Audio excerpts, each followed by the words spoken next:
Who, what, when, where? Who is Jeff Hafley? Who is Jeff Hafley, folks? That's the real question. Real question that Packer fans need to know. Who, what, when, where, and why? Why, folks?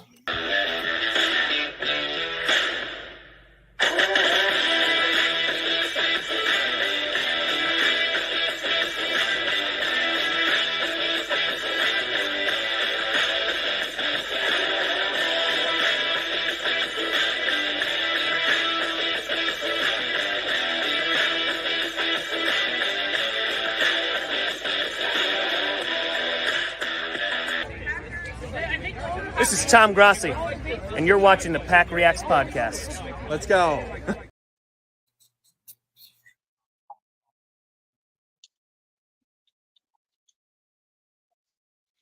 Ladies and gentlemen, the reign is over. The nightmare is over for Packer fans. Joe Barry is gone, and we have a new defensive coordinator, folks. Very happy. Very happy. Yeah, like I said, I'm not the biggest Joe Barry hater out there. Against contrary belief, usually I'm a Debbie Downer, but I don't know. Joe Barry was good at times. I did not like his playoff mentality. I'm very liking what I'm hearing from Jeff Hafley. When I saw it come through, I'll be honest, I was a little bit of a disappointed because we had all these guys named from the Ravens. Yep. And I thought that their defensive backs coach would have been a good option. I really think he would have been. But yeah, Denard Wilson. Yep. He went to the Titans ultimately, but I was hoping they might get him. And when he said Jeff Hafley, he wasn't even what do you call it? Mentioned by anybody, and it was just kind of out of left field. So I was a little bit shocked to begin with. Yep. I wasn't expecting that news at the moment. And then I see what do you call it? I don't mean to be like this, but just looking at him, right? It looks a lot like Matt LaFleur, like it's like if he would have hire another one of his friends, this kind of makes sense. More information came out. It sounds like they do know each other from Mike LaFleur, who's Matt's brother, and they work together, but they're not really great friends, and maybe they know of each other, but they're not really friends. So, okay, that's fine. I mean, it's okay to use your connections to find people that are good talent. It's okay also to hire your friends if they're talented, but if they're not, then it could look bad, especially with Matt LaFleur, who kind of has the tendency, Joe Barry, right, to hire people that he's worked with in the past that maybe he knows well and isn't really the best necessarily candidate for the job, but because they're friends. Anyway, one thing I got to say about this Hafley guy, his philosophy on man coverage, press man coverage makes total sense to me. I mean, it's things we've been saying, right? You want to disrupt timing, right? Make them beat you, right? Get in front. Don't give them the easy yards to get a first down. Let's disrupt timing on the play.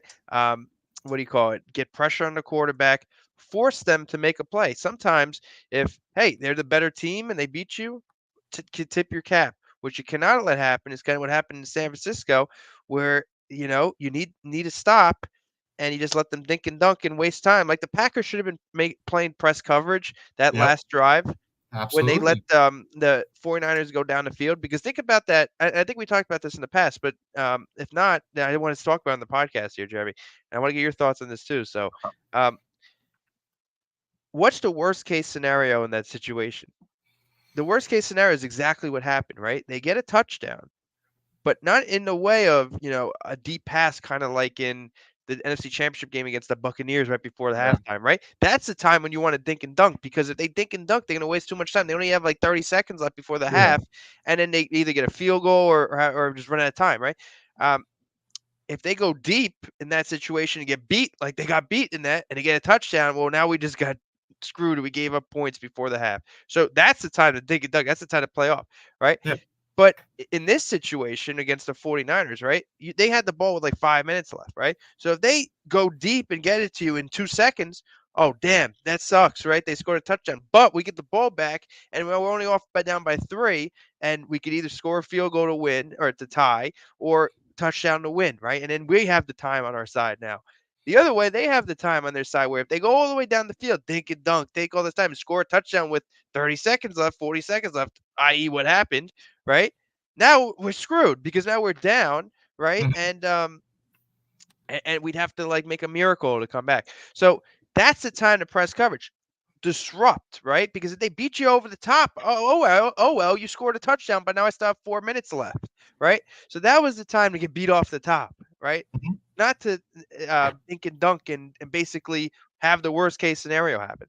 Now I don't know Mhm. if they played complete off on that drive. I'd have to look back at the tape, but they definitely didn't play man coverage, complete man coverage. I would have sent the house at the quarterback, maybe had a single high safety, right? And Mhm. played press coverage on the outside. And if, like I said, if you get beat, more power to you. Debo Samuel not playing, right? Who do they got in the receiver other than Debo? That's that great. Um, Brandon Ayuk, the Brandon guy who Ayuk. made All right, so maybe George you keep Kittle. the okay, so you keep the safety on George Kittle, right? I would say. So you double George Yes. Kittle. You put a linebacker and a safety on George Kittle, right? And then maybe you keep another single high safety where you just roam and then look for Ayuk, look for one of the receivers to try to. But other than that, everybody else is playing press man coverage and you're blitzing the quarterback. Let's disrupt timing. Let's make them play a play. And if they can't do it, we win because this is the last chance they got, right? So if Yeah. remember when Jordan Love was going against Kansas City and they just rushed the hell out of him and Jordan Yes. couldn't handle it, right? Well, Brock Purdy couldn't handle it. We win, right? Because he can't handle it. But now if he beats us over the top, well, Jordan Love gets the ball back and we're fine. So that's Mhm. what I would have done in that situation. And I don't think Joe Barry did it. And look, Joe Barry, as much as I don't think he's terrible, he was not good in situations when we needed to win. And there were just some parts where he was terrible. So I think it was the right move to get rid of him. Jeff Hafley, obviously the what do you call it? The defensive coordinator from Buffalo, Boston College. No, what I mean is it's still open. We're not too sure how he's gonna do, right? Oh But yeah. what I'm seeing in his thinking, right? Sometimes you can tell a lot about somebody, Jeremy, just when you just listen to them talk, right? If they're like, quiet and stuff, like they could be a really good person, but maybe they're not great for the job, you know? Mhm. Joe Barry, I like the way he talked, but he wasn't super out there, right? This Jeff Hafley, I see him on like podcasts. He's talking. He's in different meetings. They have videos, Yep. and he's talking a lot of stuff that make a lot of sense. So so far, I got to say, I'm pretty happy with what I'm seeing of this guy. Mhm. His pedigree is interesting. It's actually interesting for him to coming from a head coach, kind of taking a step back down, so college head coach to um, what do you call it? And it's kind of similar to what we wanted in Jim Leonard, right? Jim Leonard had been a college head coach coming back to deep coordinator. So in some ways, it's kind of good. It's not another NFL guy. It's kind of Mhm. coming from college. So it could be exactly what we wanted Jim Leonard to be, maybe more. So hey, I don't hate it. I don't hate it, and Mhm. he's very similar to Matt LaFleur. So I don't see how they could they not get along. Yeah, definitely. Before I give my thoughts, I want to make an announcement on this channel right now, folks. Well, we're This doing is the announcement already. I would like to do the announcement already, Mike. You don't want to build up the suspense. Okay. I think we gotta rip off the band-aid. I wanna put this out because I wanted to do this so badly. So badly. And we have more viewers listening now. The announcement, ladies and gentlemen. PackReacts will be now featured on Spotify and Podbeam, ladies and gentlemen.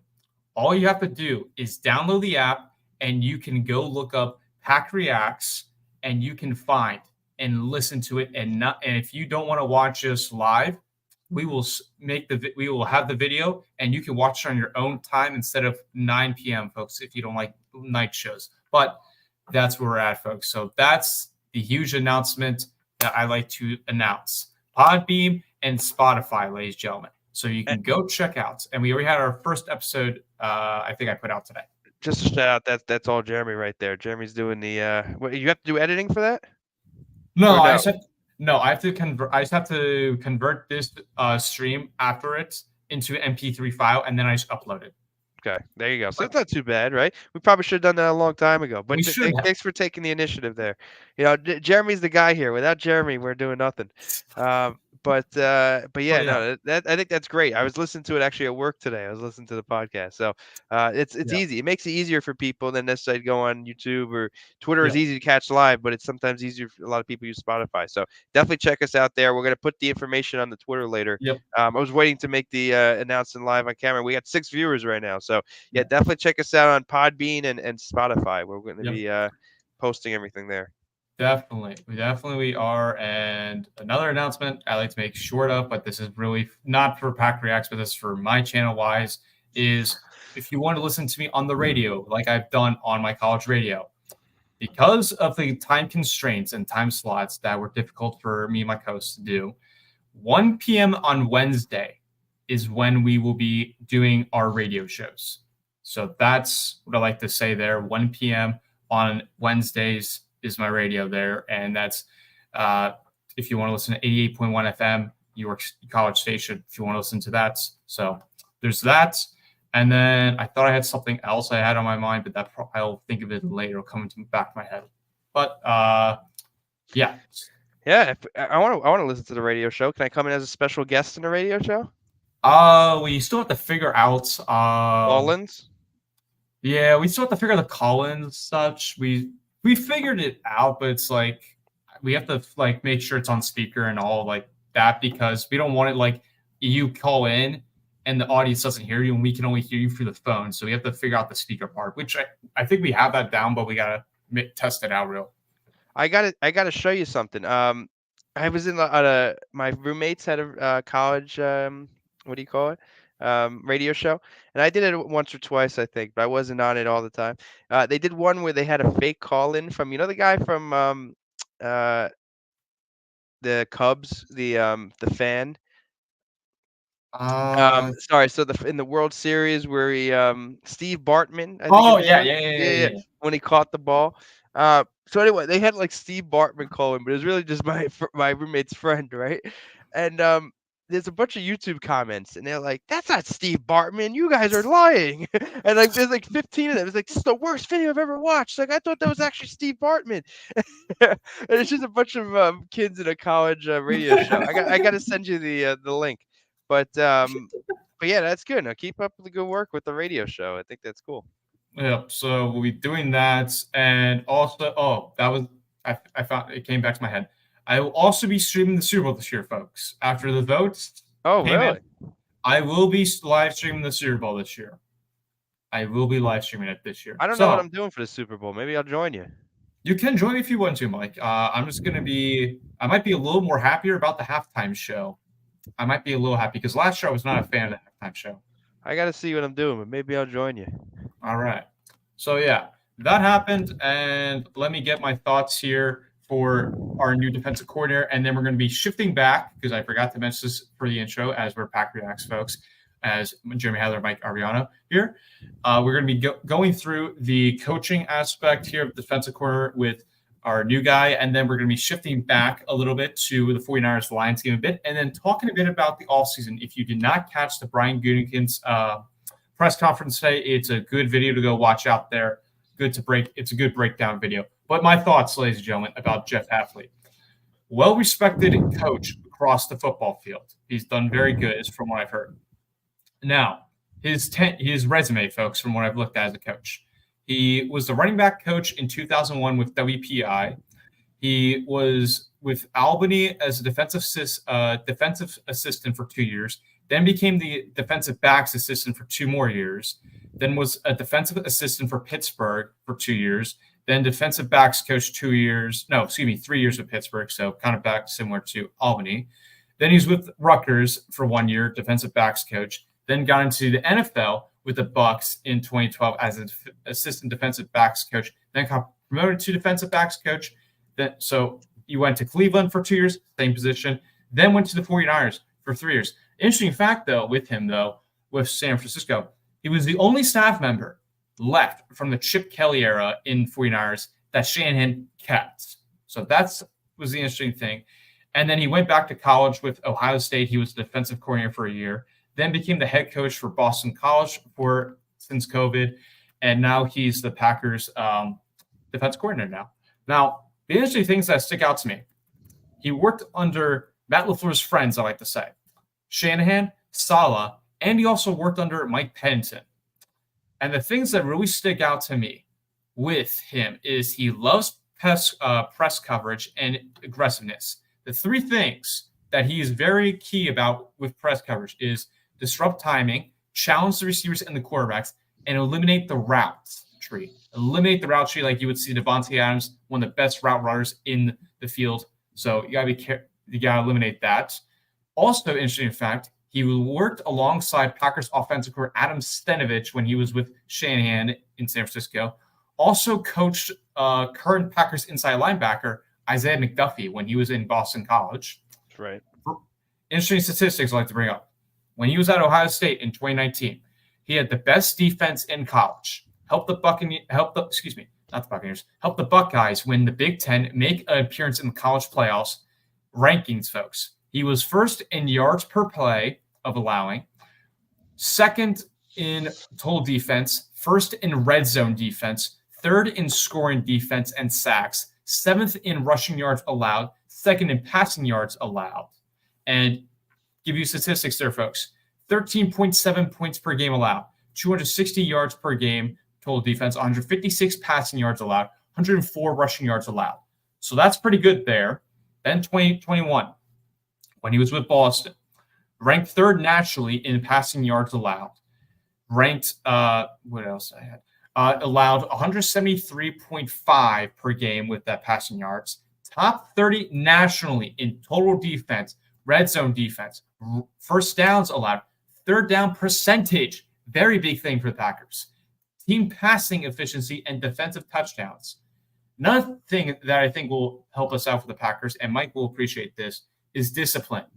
His team with Boston College had the fewest penalties and fewest penalty yards during his time there. And another big thing with Hafley is he played cover one 43.1% of the plays at Boston last season. And we mentioned he's not a close friend with Matt LaFleur, as reports and Mike mentioned connections there. I did watch a video about Richard Sherman comment with his time in San Francisco when he would talk about Hafley.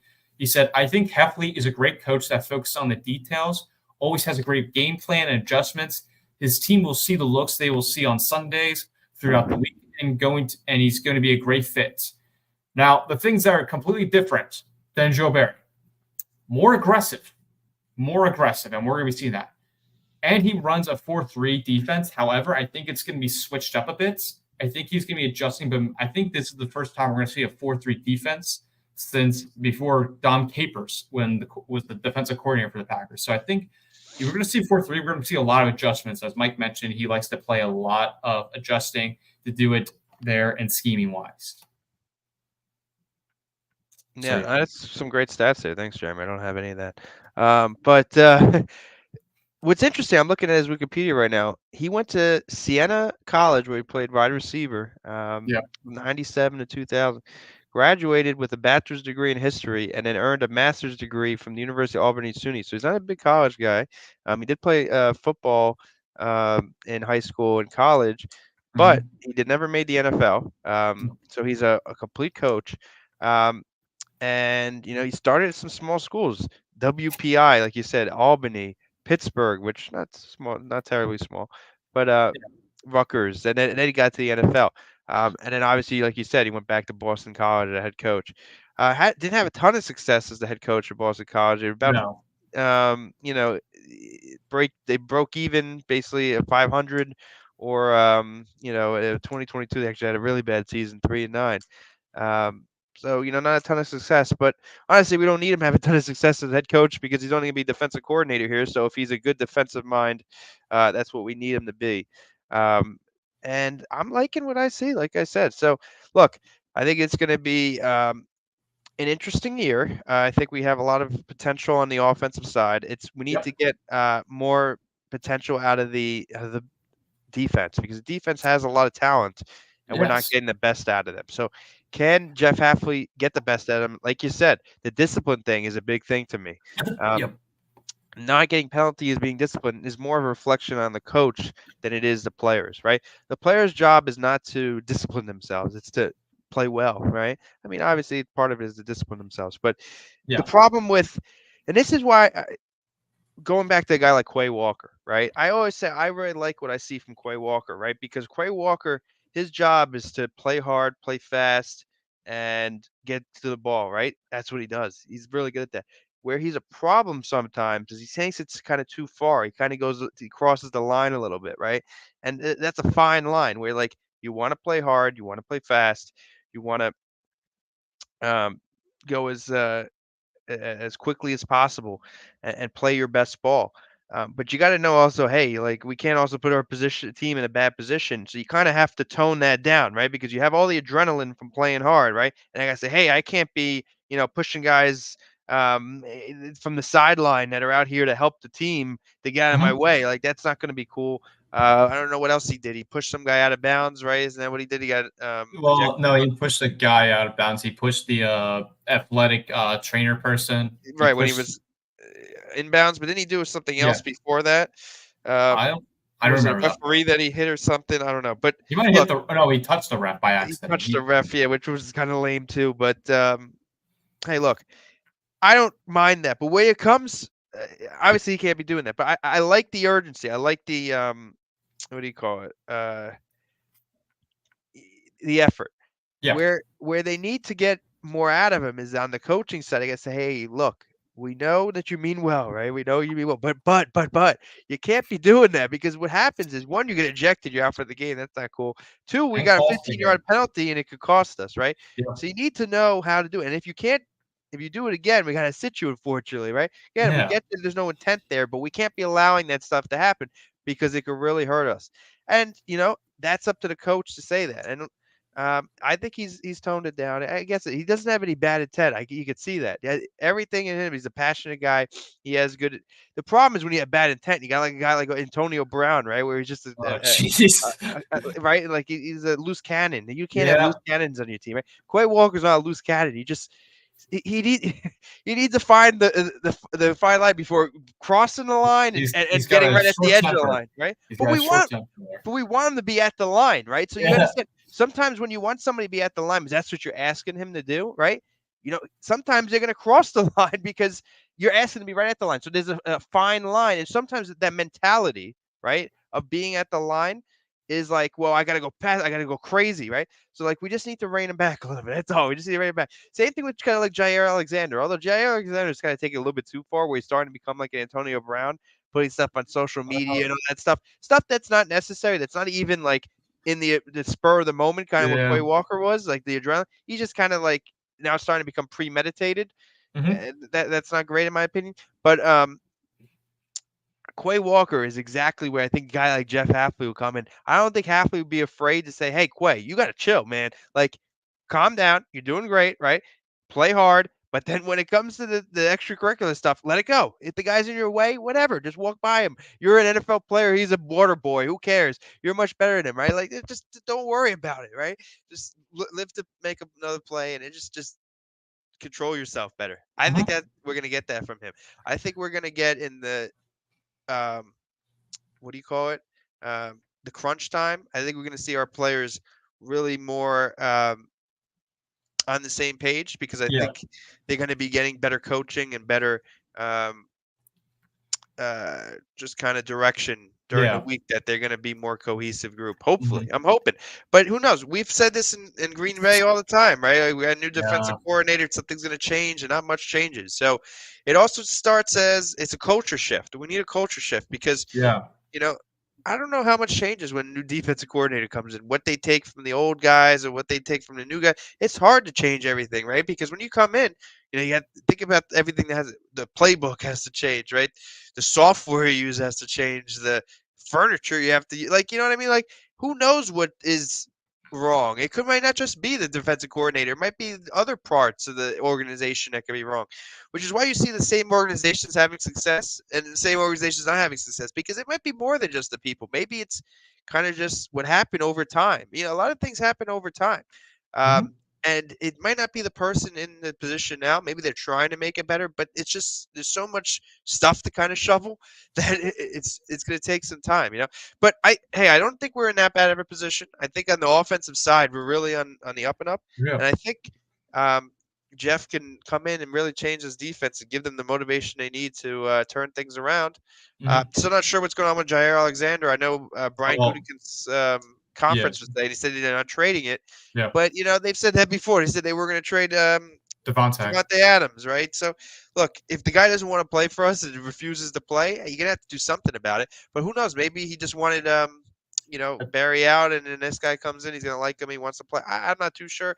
But either way, Jair needs to learn to stop doing Well, this because it's yeah. getting too much. I'm sorry. Well, you can't really change it when it's Jair because it's always been Jair. That's how he always has been when he's came to the Packers and he always does that stuff. I thought like when he posted that on Instagram, I thought, A, does he want to be gone? Second, I think it was him being faithful of like he appreciated what he did because remember, he got suspended and that could have been a whole lot worse of that relationship and situation there. Could have been a whole lot worse. He could have been easily traded. He could have been still annoyed with the organization, all that. And Brian Gutekunst mentioned in the press conference today that he was proud of how Jair took it, of the suspension and getting back on his feet, of like responsibility back up there. So I was happy to see that. I do think, like you were mentioning, with the culture change of the defense, I think it's honestly going to depend, like, what scheme are they going to be doing? Because forever, as long as we can remember, it's always been 3-4 defense. Now, the question is going to be, I think it's 4-3 defense is what they're going to run. That's a major culture change there because, the guys have not really been – yeah, they got to learn that because it's not like if you had a 3-4 defense and we got a better 3-4 defense guy, boom, there's not much change. But with the 4-3 defense and 3-4, it's completely different. It's like math and science. You got to turn the page and you got to learn it differently. You got to scheme it differently. Got to get everyone on the same page and learn. Like the offensive receivers for us and the weapons. They got on the same page and got it going, except for the last drive there in the 49ers game. But overall, they got it done there. So that's going to be a question to me. And the big thing I've seen with this defense of potential-wise with Jeff Hafley is the safety is going to be a priority for what you need out of the man. That's going to be the biggest thing, whether it's strong safety or free safety. So I would not be surprised if Savage comes back. I would not be surprised by that because, A, we need safeties. Second, there's good free agents out there for safety. However, we might not be able to afford some guys. Even though Brian said, I wouldn't mind spending some draft capital or signing some guys to help bring this team. They said the number one priority for them is addressing safety this offseason. So that's a big thing. So that's the big thing I'm concerned is safety. CB is my other thing, but safety is my number one priority to be addressed. CB-wise, I did like Valentine and Nixon a little bit, but mostly Valentine playing time because he did pretty good out of what he was not supposed to be playing this much. He did a pretty good job overall, in my opinion, as a rookie to get the job done. Yeah. I would say that. But offensively, the big thing that took away that I saw was Aaron Jones. They mentioned Brian wants him back badly. Now, I think he will be back. However, the question is going to be about the contract stuff because you can't keep him based on what his current contract is, given his cap hit. That's going to be a big question there of like, how are we going to get rid of it? Because if they try to adjust his contract a little, they're only saving about $2 million from his contract. There might be added voided years. They got to do something else to add on next year because we have to get back to the salary cap by the new year. Otherwise, we get penalized. So that's a big thing. David Bakhtiari, I don't know what's going to happen there. If you cut him, you do save $20 million, but however, you do take a lot of dead cap still for him. So that's my question. Trade-wise, I don't think it's going to happen. That's a big question, honestly. I just don't know what's going to happen with David Bakhtiari. I'm fine with him staying, but however, he's like a cap casualty has not played 100% since the injury that hurt the Packers from winning the Super Bowl, in my opinion. So that's a big concern there. Devondre Campbell, he's most likely going to be staying because I don't see how you cut him at this point because you're taking on more dead cap than you're saving with that. You're like maybe saving $1 million or $2 million, but dead cap wise, it's terrible of what you would get if you got rid of him. You take at least like 13 million dead cap from him. So that's a big thing for me about that. And then obviously Jordan Love, they will be working with him about the extension too. We'll be working about that. Yeah, I mean, I think there's a lot of dominoes to fall in the offseason monetarily. I think we're going to have a lot of opportunities maybe to make a signing. I think we will. I think safety is going to be a priority, especially in this new defense. Yep. So maybe they get somebody in free agency or a first round or second round. Yeah. But going back to Hafley again. So I'm looking at an article here written by Milwaukee Journal Sentinel. Oh, jeez. So I just want to just talk about this real quick. Okay. And actually, I think this is a positive. I think it's a really good positive. So, obviously, some could say he's kind of taking a step down, right? He's going from a head coach to the active defensive coordinator. So it seems like the reason why he left Boston College, a little bit of a surprise, I think, to Boston College. They weren't expecting him leaving. He wasn't fired at Boston College. He had a head coach job, which is maybe also why it didn't hit the news, right? Because I don't think he maybe wanted to get out in case it didn't happen or something, that he was looking for a job. You ever think about that? So maybe I bet you this is what happened, Jeremy, right? I bet you the reason why he left apparently was he did not like the way the college game is going with this name, image, and likeness thing, because now players can get paid for their services almost by the boosters and the rich people that pay for like the college sports. So, a team like Boston College, which doesn't have a big booster thing, I would think, they're going to be in competition with other schools that, hey, Jeremy, you're a really good quarterback, right? I know you live in Boston, you're from Massachusetts, but come down to Alabama. We can pay you, $3 million a season. They could pay you like $500,000. So now, and this was the thing with college sports. Now it's kind of like the NFL, right? Where like now it's a market, right? So is there going to be parity in the college football now because of money?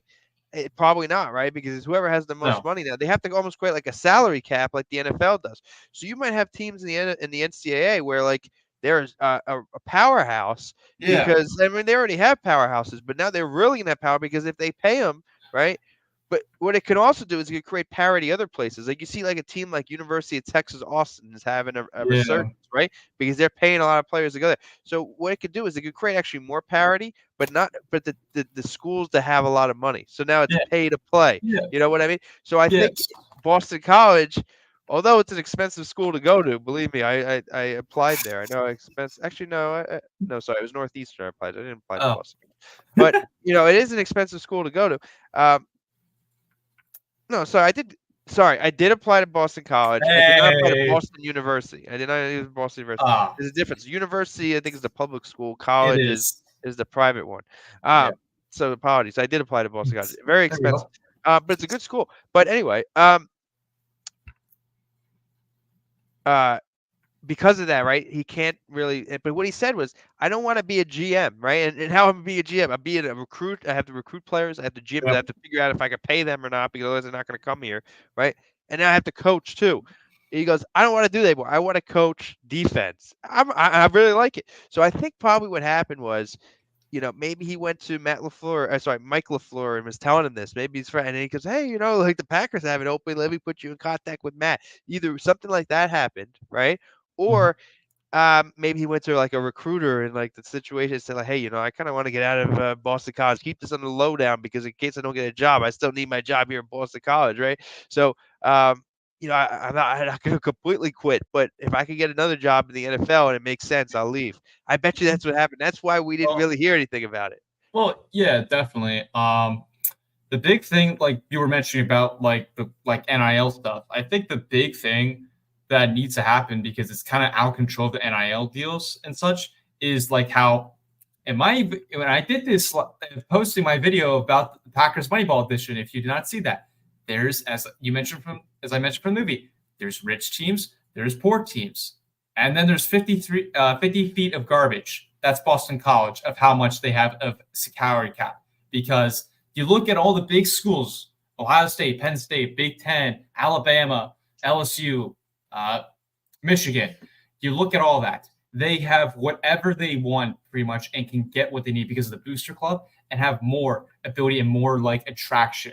Because when he was the head coach, it was very hard for him just to get good players. The best player he had was Zay Flowers, who is now in the Baltimore Ravens.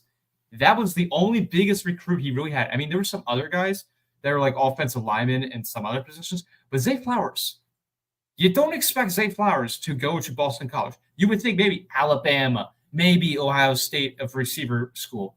But that was a big thing. And he does not want to deal with the whole recruiting stuff because it's unfair for him because if he wants to poach like a 5-star recruit and like Alabama just offers him like a scholarship, like most players are going to be determined. Do I want to win more and make a little bit more money? And instead of going the cold winter and spending like my winter vacation out there, no, I don't want to go to Boston College. I want to go out there. Like that's the big thing of difference I'm seeing from this. And I understand why he wants to go work in the NFL. I could definitely understand it. I do think it's a very nice approach though, from if you're looking at it, what is it? What did I say? If you're looking at it like it's defensive coordinator, I really like it because with Matt LaFleur, what have we seen? Man, Mike has mentioned it so much on the channel. He has bad hires. Bad hires are the big thing. And I like this new approach and his bold statement here from Matt LaFleur. We try to go for a young guy. Because most of the time, the old guys, if you're looking at the old defensive coordinator coaches, they have not looked good in the recent years. They really have not. You can argue Steve Wilkes and Todd Bowles for that position, but majority of people, if you're talking about Vic Fangio, Joe Barry, obviously, not great scheming-wise. They have not done a great job. Now you look at the young people. Look at the Ravens defensive coordinator. Came from Michigan, had the number one defense in the NFL, and just got the head coaching job with Seattle. Young guys, taking a risk on that, I think that's more pivotal, and I think you're going to see a lot more of that in the NFL. But I really like what Matt LaFleur did is, you got to take a young guy. I think that was the approach. 44 years old. I mean, I think it was a nice approach, and I really like, from as Mike mentioned about the interviews, hearing more about him, how he wants to break down the stuff. And if you hear him mic'd up, it's pretty cool to hear him mic'd up. So he wasn't the guy I wanted, first off, personally, because I didn't know about him. He wasn't even mentioned on the interview at all. Third, I wanted the Ravens guy, the secondaries coach, who's now the defensive coordinator for the Tennessee Titans. I wanted him specifically, Denard Wilson. But I'm happy with this decision here. And I really think it's going to make it interesting. Now, I'm not going to get my hopes highly up that we're going to obviously go have a top 5 defense, go win the Super Bowl with Jordan Love and become the next Chiefs dynasty. No, I don't see that.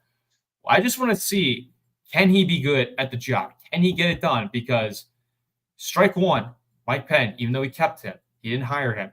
Strike two on Joe Barry, you hire your father for your children, hire him. Strike two. You got one more strike left, and then you're out of the ball game in baseball, kids. That's where we're at right now. And if Matt LaFleur does not get it going here with this guy, then there comes the question then. He's a good coach, personally. But the thing that he's lacked is the assistants, the hiring, the defensive coaches. That has been the problem with Matt LaFleur. The question is, can he solve it?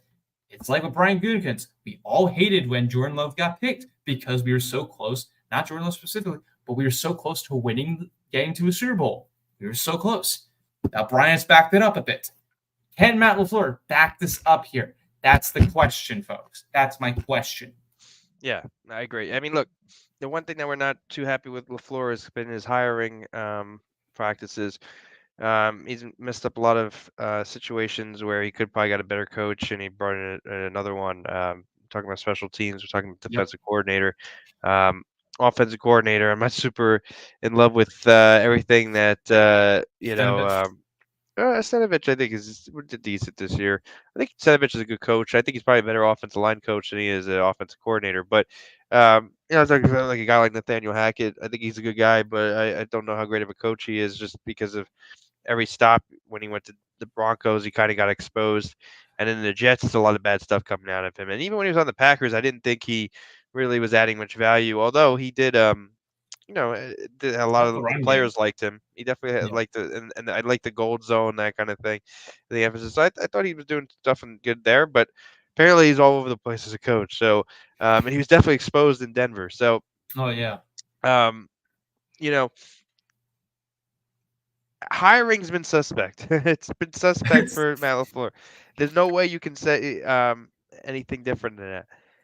This is his last chance, I think, in terms of hiring. If he makes a bad hire here and Hafley doesn't work out, I, the problem is I don't want to say I'd fire him, but the thing is like that's a big part of the job. It yeah. really is because he has the decision making ability on that, right? And if we're not um, hiring the right guys, right, to be the coaches, then what are we doing? I mean, what are we doing as a head coach? So maybe then, maybe you should be an offensive coordinator again if you can't make the hiring. But no, look, I'm actually thinking it's a good hire right now. Like, I do um, think after because I didn't know after anything doing more about the research, guy. I Yeah. jumped the gun a little bit. I mean, no one did, but like I said, I don't think it was necessarily because he was a bad candidate, right? I think it No. was more because of his situation, right? Yeah. He didn't want to put it out there that he was interviewing for jobs because then it would have made it obvious to people that, hey, look, this guy might be a flight risk in Boston College, right? So I think he's kind of doing it behind the scenes on purpose. So I think Mhm. they had to keep it under wraps. Like some of these other guys, when they get an interview, they probably like go to the media and say, "Hey, I interviewed for this job," because they want to almost create like a market for him. Like, "Oh, wait, that guy's interviewing in the Packers. We want him. No, we gotta get an interview right now, right?" But Mhm. this guy's different because of his situation where um, he already had a job, and I think he wanted to do behind the scenes a little bit, so he didn't scare his current employer. I bet you that's Mhm. what happened. So, although it seems like it's a surprise to Packers fans, and this could have been either the plan all along, or maybe they were gonna go with those other guys, and they said, "Hey, wait, this guy's actually available, and this guy's actually let's give him a shot." And then the interview was really good, and then they ended up going with him. But the reason why we don't know about it is because they had to keep it quiet because the team probably is not going to leak it, and he probably went to the team, "Please don't leak this because um, I need to." I can't. I'm interviewing behind my current employer's back. Um, so yeah. I think that's what happened. But as a fan, it's a little bit unsettling to be surprised like that. But ultimately, we don't really matter. It's the team and the coach. So look, hopefully, everything I'm seeing about him right now looks good. I'm excited. That's all we Mhm. can do is be excited right now. This team's on the up and up after this season.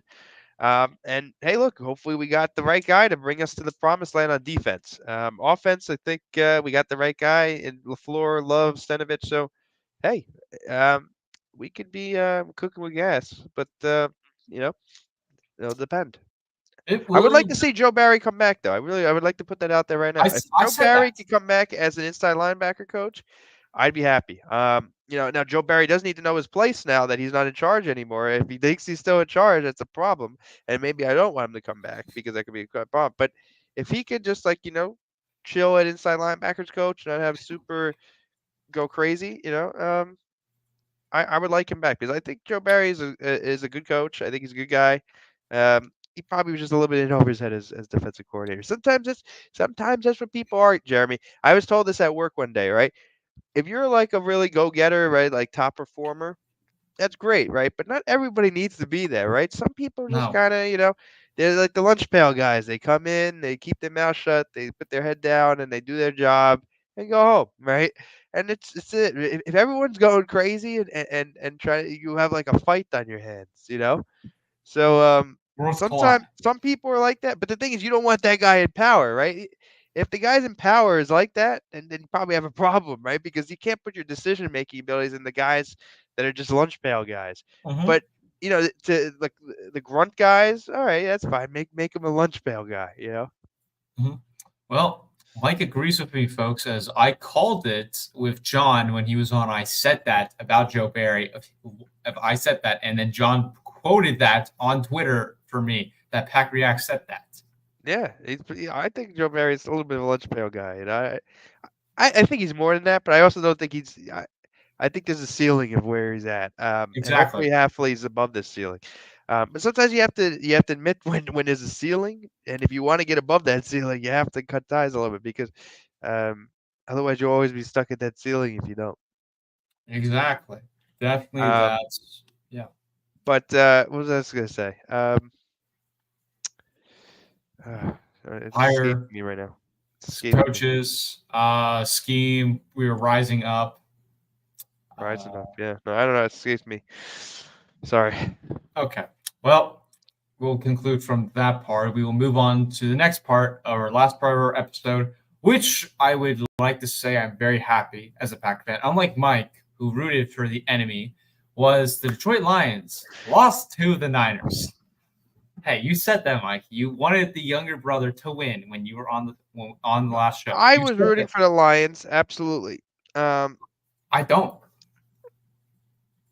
I did not, because I don't want them. I mean, yeah, you could say, oh, here, they get their first trophy or go to the Super Bowl. I'm sorry. I don't want that. I don't want the Lions to win because they're my rival. I hate the Niners too, but I hate the Lions even more because they're my rival. I don't care if it's like my younger brother, like even though I don't have a younger brother, it's like trying to win. I want them to still suffer here. Now, of course, I am rooting heavily for the Chiefs now. But then again, for the Niners, they haven't won in like over 30 years. Chiefs, this is your Patriots here. Patrick Mahomes, maybe the GOAT. Maybe the GOAT. I don't think he's now, but maybe. Yeah, this is a terrible Super Bowl matchup, and it couldn't really have a worse one if you picked in the beginning of the season, right? If you could have picked the worst Super Bowl matchup that didn't include like the Vikings or Bears, obviously, this would probably be the worst matchup I could have thought about. Or Jets, sorry, Jets inclusive. Jets or Giants. But yeah, so I watched the game, and I came back I was in the mountains in Colorado, right, skiing.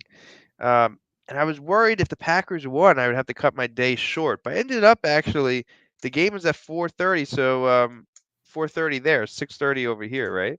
Mhm. So yeah, I hours. actually ended up making it just in time for the game. So I watched it with my friends in the Airbnb. It would have been perfect if the Packers were in it.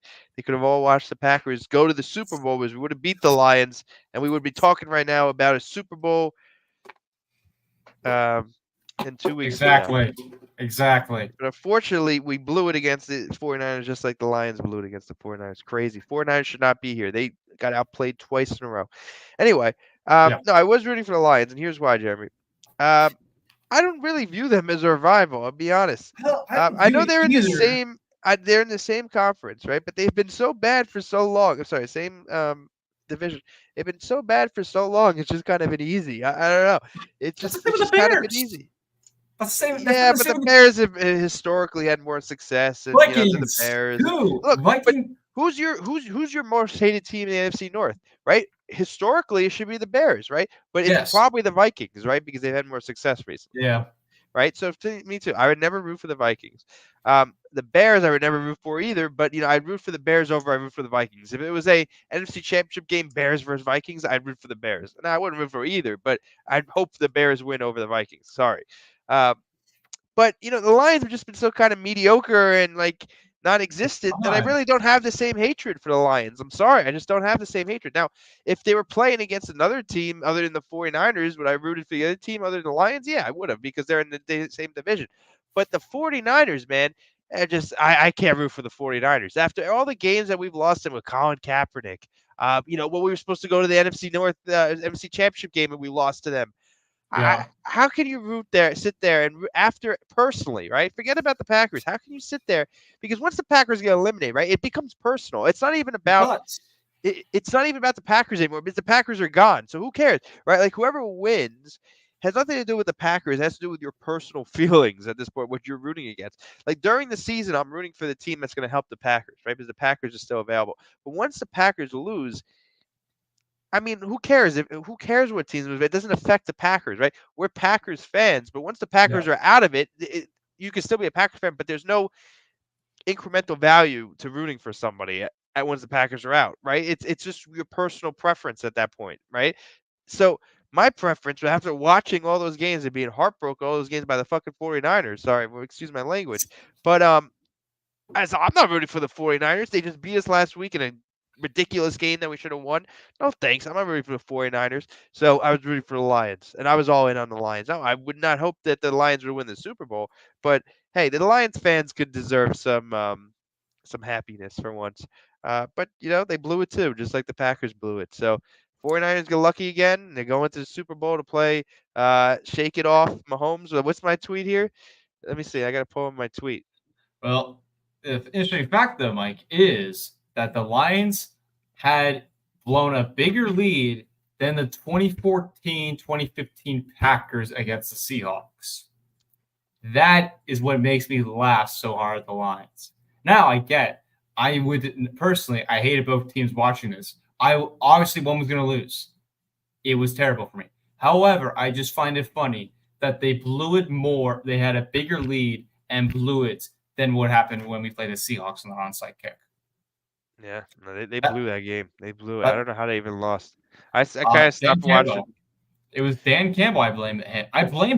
I blame him for that loss because I get, like you were mentioning before on Twitter, that you got to go for good of what you've been riding through all the season. However, if you look at Matt LaFleur, he did not do that. He changed it up late in the year. Remember when he got the coin toss? They would always defer it every time. Then that Lions game happens, switches it up. And because of that, he switched it and wanted to do that. Now, the thing that I don't like about Dan Campbell, and I think Lion fans will agree with me this, very aggressive. But he's not situational about it. Yes, he's playing like a Madden out here. He's not being situational. That's the problem. And I would not have mind the first time he goes for, I wouldn't mind that. However, you got to take the points because that's going to kill you. You got to take the points. And that's why the Niners won. Because, you can go look at it when the 49ers played the Packers. Obviously, the ref was terrible in that part. But they had an opportunity to get 3 points extra. The next, with the Lions, he had multiple opportunities to get it in, and they didn't. Dan Campbell was too aggressive in this game, and that's what he's always known for. He's not being situational and not being strategizing. He's just going hard every time and tries to hope for the best because he had the hot hand. He had the hot hand of doing it, and he was the guy who went for the most fourth downs in football. At some point, when you have the hot hand at the dice, it's going to go cold if you're at the casino. You know this, people. You have to know when to back out. Exactly. That's the problem with Campbell is the aggressiveness. You got to know when to. You got to know when. No, I agree. That's the problem. When you have a big lead, you could lose in two ways. You get super conservative, where they kind of just go down the field on you, or you get super aggressive and you continue to be super aggressive and they burn you. In the Seahawks game, it was the opposite. We got super conservative and things kept going wrong. You almost have to play in the middle where you kind of play situational about it. You got to look, okay, we have a big lead, right? So we could take some risk, right? But we could also, we don't need to take a ton of risk because we have a big lead, right? So let's take risks in the right situations, the right pockets of risk, but not take huge risks because all we really need is a few field goals here and there to make this game crazy. What we need to look at is possessions, right? Because possessions take time, and that's what I like to think. And I always think about this, right? Points are not as important as possessions, right? Because points, if you're winning by a touchdown versus a field goal, right? What's the difference between a field goal and a touchdown? Like 40 yards, right? Yeah. You could get 40 yards in a split second. So it's going to be a lot easier to get points than it is possessions, right? Mm-hmm. The amount of the point differential, right, changes, right? If I have a 7-point lead, a 6-point lead versus a 9-point lead, right? That's only 3 points different, right? That's a huge difference, right? If I have a 3-point lead versus 7-point lead, that's actually a 4-point difference. So you should think it should matter more, but no, it doesn't actually because it's one possession difference, right? So instead of having a field goal at possession, it's a touchdown, right? And it could take 2 seconds, right? Instead of, I'm on fourth down, right? I just throw a deep pass. 5 seconds, they tied it. When if it's a 9-point lead versus 6-point lead, right? Um, it's going to take a lot more than 2 seconds. Even if they get a touchdown and get a 2-point conversion, right? They're still down. So they need to actually get a onside kick and then score again, right? Yeah. So we got to start thinking in possessions when you get late in the game and you have a big lead. Um, Agree. that is where I think they lost because if you start thinking about possessions and that's what I was thinking about with the Packers when we're playing the Cowboys. Let's just make sure we're like up three scores. That's If you're up 3 scores, that's almost impossible to come back up. Then the that's what. Packers, when they were only up 16, I'm like, oh, that's 2 scores, right? They could Yeah. get they very well could give that up. That's yeah. Luckily they didn't, but it was possible because with two Exactly. scores, right? Think about all they need to go back right there. If you're 3 scores, if it's 17 points, right? You need to get touchdown, touchdown, and 2 onside kick recoveries, Sure. and then Yeah. score again, right? Not going to happen. But 16 points, touchdown, 2 point, 1 onside kick recovery, touchdown, 2 point, done, and now you get to overtime. So it was possible, unlikely, but possible, right? But that 1 point would have meant a lot. But if you start thinking possessions late in the game, you'll be fine. It's almost a different mentality. Early in the game, you want points, right? Every point matters. Late in the game, every possession matters, not necessarily every point. Yeah. So yeah, they got too aggressive and it burned them. Too many things went wrong for them. Honestly, I started to zone out towards the end of the game. I watched the first half pretty heavily, but then I had do a few things in the second half and I zoned out. But I wasn't surprised that they lost. Honestly, you could just see that the tide was turning on them. They lost all their momentum, and Yeah. they couldn't pull it off. So Brock Purdy's had some success coming back, but honestly, he's looked pretty mediocre the first two Exactly. games in the first halves. It's the second Yep. half that he's looked good in. I think they probably get blown out, the 49ers, by the Chiefs. I think the Chiefs, the Swifties, shake it off, and you know, Yep. I think it'll be a good summer for them. Exactly. That's what it'll be for the Chiefs. That's what we can hope for as a Packer fan at this point, is to really hope the Chiefs win, and mostly America, if I'm correct, is wanting the Chiefs to win, honestly, in my opinion, because no, honestly, excuse me. The NFC wants the Chiefs to win. AFC wants the 49ers to win at this point, because 49ers beat every postseason team this year in the regular season and postseason. Chiefs are the Patriots that are just that team that can just be too good, and they win the Super Bowl, they're dynasty. Yeah, I mean they've already are a dynasty, but yeah, I mean the thing is, this could be one of the last seasons they can win. I mean, Andy Reid might retire. It's very possible that Travis Kelce hangs it up after this year and joins his brother and kind of like following the path of the Mannings. You know what I mean? It's very possible because I mean he's kind of done everything he wants. I mean, I know he doesn't have to retire based off of his age, but it's actually interesting how like guys like Tony Romo, the Mannings, right? Like they've actually made more money. Pat McAfee, they made more money out of the league than they would in the league, right? And the Kelseys are so high this year after Jason Kelsey doing all this stuff, Taylor Swift. It's almost like if you come back, you kind of like this is your time to capitalize on kind of everything they built this season, Mm-hmm. and like do something like in the podcast space or something to make a ton of money there. They're almost losing money by going back to the football. So I wouldn't be surprised if this is Travis Kelsey's last year just because of that aspect of it, the media aspect of it, and capitalizing on kind of where they're at. But then again, I can also see that part of also what gives them that thing is the platform in the NFL. And Yeah. if they're not willing to, if they're not able to build a better platform, they have that podcast, but Yeah. it's not doing super well, I don't think. Um, It's the number so, one podcast downloaded in Spotify. well, maybe I'm wrong. It's not the really. Yeah, it's like the number one podcast downloaded in Spotify. Because I learned that in my podcasting class the other day, and my professor showed it, and it was like apparently it's the number one by far. You have a podcasting class? Yeah, I told So you. do they know that you have a podcast? Oh yeah, my professor knows. Does anybody else in the class have a podcast? No, I don't think so. Wow. You better get an A in that class. You're the only one that's actually doing it for real. Well, he said the two things that he stuck out. He's like, you could either do this as a hobby, or you could do this as a serious business. Now he did, and he said, if you're more just like into like just want to do it for fun and all that, you're a hobby person. And he looked at me for that part. if you're more of like want to do it seriously, then we're going to be spending money. We got to do this, and we're going all in for this then. Right. So, yeah. So who knows? I mean, I could see Travis Kelce being done after the season. I can see Andy Reid being done. If that's the case, I don't see the Chiefs coming back to this big. I think Mahomes is a good quarterback. I think he's probably the best quarterback in the league. But I don't think they have a great team around them. Like I really don't know how great the team is around I them. mean, MVS finally caught the football when it mattered. I know, but their receivers really aren't that great. No.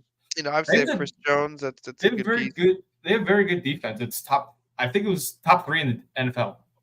Yeah, they have a good defense. But yeah, I think without Travis Kelce, without Andy Reid, they might not be as good as they are right now. So who knows? I mean, we'll see what happens. I mean, I think they probably win this year back to back. But I don't know. Then again, I didn't think they were going to be in this situation this year. So I No. can keep being wrong about the Chiefs. Hmm. But I guess I'll just have to shake it off. Shake it off, kids. Shake it off is all you can do, and then wait for Taylor Swift to give a kiss at the camera on Super Bowl. And nobody knows if Travis Kelce will propose to Taylor Swift after the Super Bowl because right now there is the betting odds of it happening and it not happening. If they win, you might as Then well. I wouldn't be might as well. surprised. It would kind of make sense, right? Like this is like Good. one of the most famous people in the country, in the world. Yeah, If she's gonna get engaged, might as well do it on national television, the biggest event in the world. exactly. Exactly. Raise the Lombardi Trophy, Gosh. get married to a billionaire. Not a bad life. Hey, good for him. All started with a bracelet. That's a very valuable bracelet. Exactly. Exactly. Just crazy. Crazy people. Crazy. Yep. Ah, All right. We're getting to an hour here. So I think I wanted to give a shout out. So I might be going to a Super Bowl one viewing in the city. I was talking to John about this. It's pretty interesting.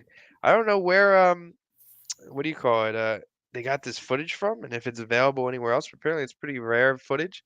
It's being shown at like a uh, what do you call it? A museum in the city. So okay. yeah, I'll keep you updated. But if anyone's in New York Uh-huh. City is interested in that, definitely reach out. I'll give you the information. Yeah, it's next Saturday. So I'll keep you updated, Jeremy. But it sounds like John and I might go. But that's an interesting kind of thing. But obviously it's disappointing. Disappointing we're here and we're not in the Super Bowl. I really think if we would have won against the 49ers, we could have been in the Super Bowl. I think we could have beat the Lions. So That's what Brian disappointing. said. Brian Imagine if said that. he did say that. What did he say? He said 5 minutes left in the game. He thought they were going to go to the Super Bowl in that Niners game. He said, I think he literally said in his head, we might be going to the Super Bowl. And that was just for the Niners game. Not thinking about the Lions or After Bucks. this, He literally really, thought he said that. he Wow, I'm said surprised he that said in that. I quotes. respect him saying that. Wow. So obviously, it's disappointing that we didn't get here. We probably should be in the Super Bowl, Mike. I will agree with you on that. However, who would have thought we would get to this point, though? 2-5. Yeah. We were 2-5. Everyone's saying like as a consolation prize, but the thing is, it's so hard to get here, right? Like, yeah, even if they're a better team next year, maybe they don't even get here. Like the fact that it was all there for them. 5 minutes left. All they needed to do was, beat the 49ers. And they had so much momentum going against the Lions. Oh, yeah. sucked. It sucks. It definitely sucks. But we're getting better, is what I'll say. NFC is still weaker, in my opinion. I definitely think we can compete with the Lions for the division next year. Outside of the Lions, the teams that I can still see annoyance to is the 49ers, obviously, because we all know what happened. Eagles, it really depends of the whole coaching scheme of like what the coordinators do. Cowboys, well, they lost Dan Quinn today, so that'll be interesting. Seattle, no, I don't think so, but the defense could do something there. Todd Bowles and the Bucks, just a little bit. But besides that, I think the Packers really have a good shot to get a good seed and make the playoffs definitely next year and maybe win the division and get a home field advantage. That's news to me. I didn't realize Dan Quinn got hired. It came out today, which surprised me because I thought it was first off, I thought Ben Johnson, the offensive coordinator from the Lions, was going to get.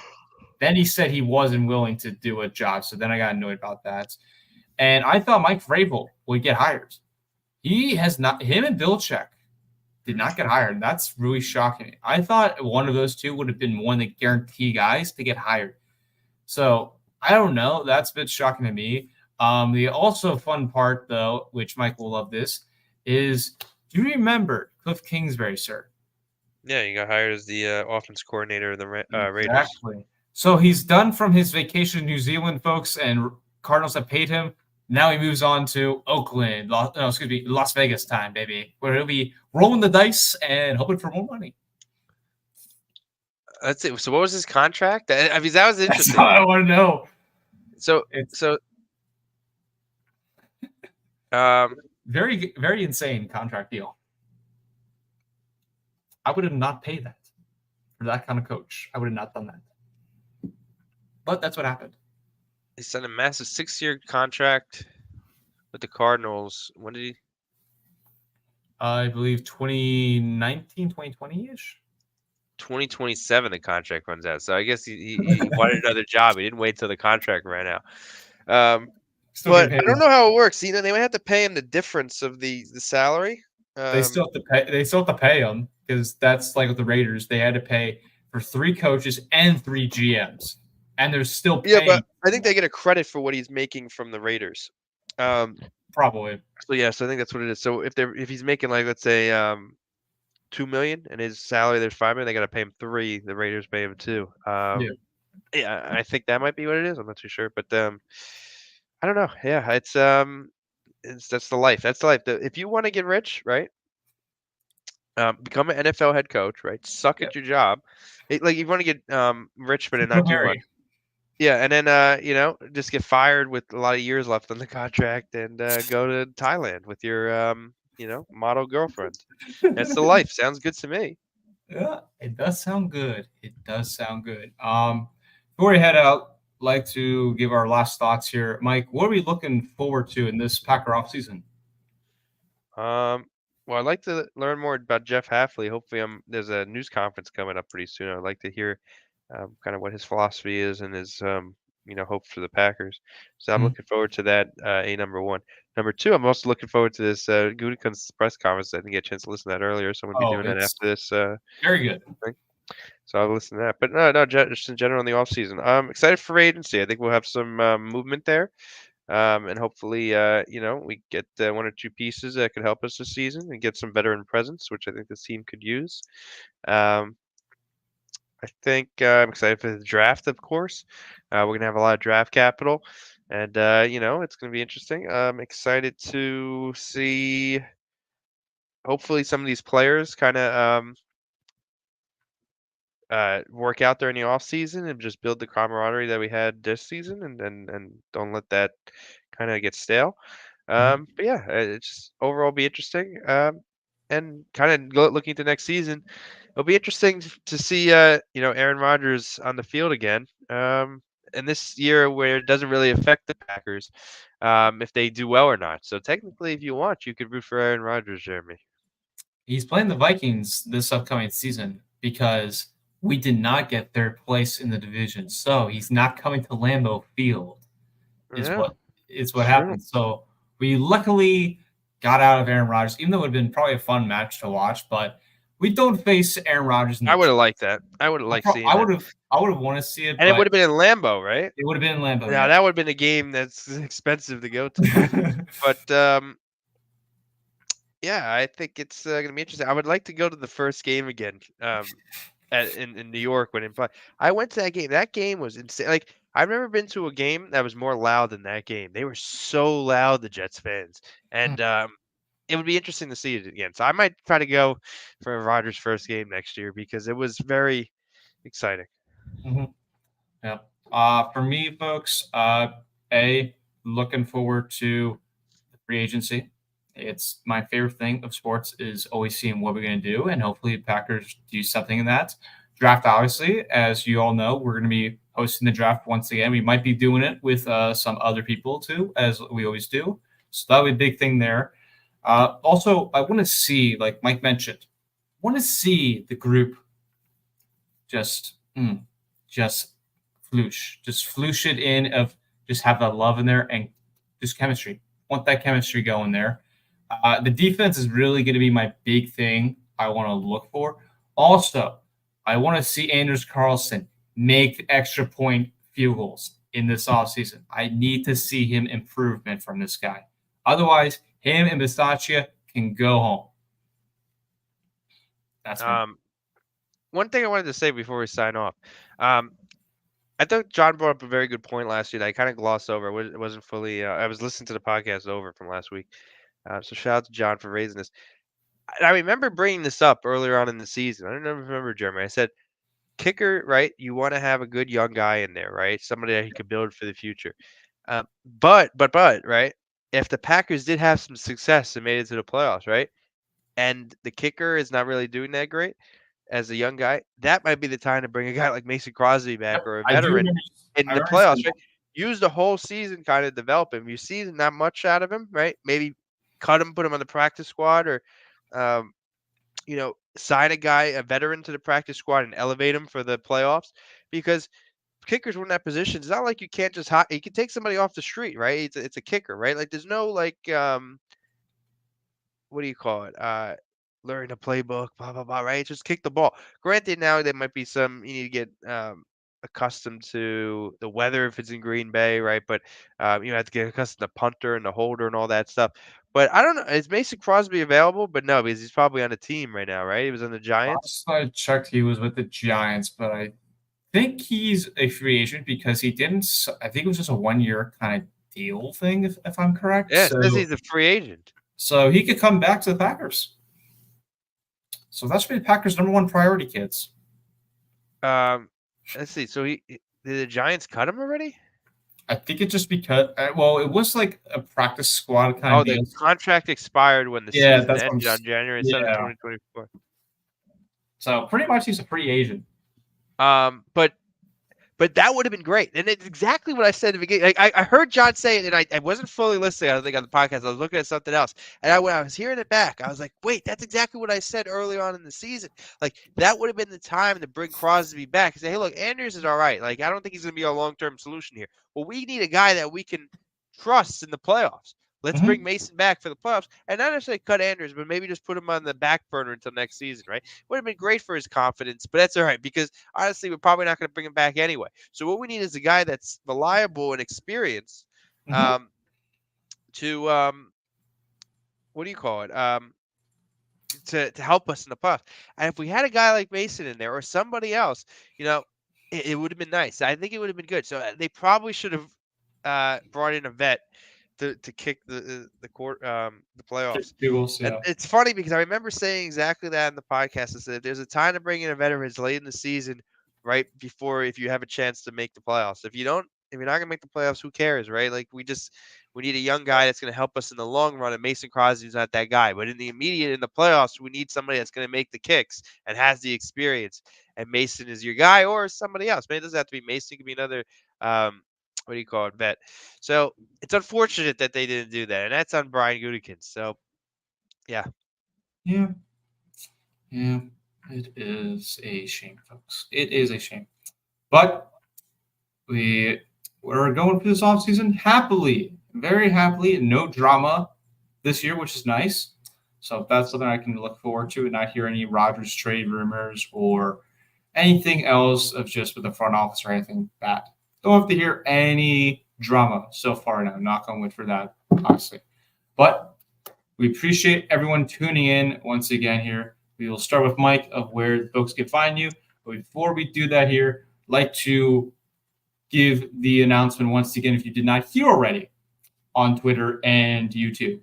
PackReacts is available on Podbean and Spotify now. All you have to do is download the app, look up PackReacts in Spotify or Podbean, and you find us, and you can listen to the podcast. This is if you cannot watch us during the live show, you can watch in your free time to listen to the podcast. So that's something that we've wanted to do for a while and have been trying to figure it out. So we have that available for you guys there.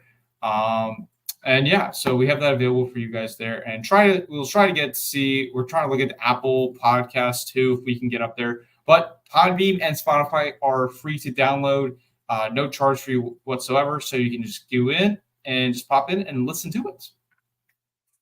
Mike? Yep. Well, now you can find us on Spotify, of course. Yeah. But no, obviously mostly you can find me on the Twitter. And what do you call it? We're 20 away from 1K. 20 away from 1K. Unfortunately, I haven't been able to focus on the growing the page that much recently. I started a trivia thing. I don't know if you saw that. I started a trivia thing. And I thought it was going good, but then I got to my trip and I let it go a little bit. But if you're listening, apologize. I did say it was going to be every day. That's on me. I think I should be in charge of trivia at this point now, Mike, because I'm the one who comes up. We didn't even do the trivia tonight. Yeah, we didn't even do the trivia tonight. You wanted the trivia question anyway? You have a trivia question? I still have to. We didn't even do the trivia question. Sure, give it to me now. If you've already prepared it, sure. Okay. Who has the most touchdowns in a single season, including the playoffs? The number is 23, and this is not a quarterback, Mike. Wait, this is like a Packers player or anybody? Packers player. Oh. Who has the most, what did I just say? Most touchdowns in single season, including playoffs and the regular season. And this is a Packer and not a quarterback. It's also very recent, if that's your hint, Mike. Very recent player. Think of a skill position. Jordy Nelson? Is that your final answer? Yes. No, it was Devontae Adams? No, it was Aaron Jones. Really? 2019. First year of Matt LaFleur. I didn't know that. So that's our trivia, folks. That's our trivia. R.I.P. I got last ones right, though. You did get last week's. Yeah, you did get last week, so we'll take that. You all know where to find me, as usual, on the YouTube. If you did not watch my latest Packer video of Moneyball, please go check it out. Everyone's loving it so far. Even though the first couple of days I didn't see many people viewing, last 3 days, for some odd reason, everyone has liked the video. So if you did not go check it out, please do. Also, Mike is in the video as a special guest for it. Oh, I gotta watch this. Yeah, so Mike's the Moneyball video. Let me watch it. That's another thing I'm looking forward to. So Mike's in it. Tom Grossi, I put in the video too. So Tom's in it. Mike plays the manager of the Athletics, but it represents Packer fans, folks, and he represents Packer fans of how we feel at a certain moment. So prepare to see Mike crying a lot in that video. That's just me in life. So yeah, that'll be it there. And yeah, so the video is 20 minutes long. And I've said this, and John agreed with me, that I compare this season specifically to the Moneyball, because you go back and watch the movie and compare it to the Packers, it's so accurate of how many things that are like together. So many things that it's like impossible like to disagree. Like there's so many accurate things on there that are so true from the movie and the season for the Packers. Loosh. So yeah. All right, so I'll definitely give that give it a watch. Sorry, I haven't watched it yet, but I will. So yeah, watch that, folks. And I'm also 24 subs away from 300, which I'm trying to get to it, but more likely going to hit the Twitter follow before we hit my thing. But if you're not already, leave a like on the stream and subscribe to the channel if you've not done so. If you want more content and you want Pack Reacts on here, you want more Pack Reacts, we'll give it to you. We'll give you everything you want out of Pack Reacts, whether it's Mike pointing some trivia out if he remembers. But yeah, we need you to do some of them. Sorry, but no, I'm going to get back on it. Okay. Yeah. All right. Let's play. Where did I have the music here? We do one thing, folks, on this channel. We play the song kits. Call it Twitter. Go, back, go. Go, back, go.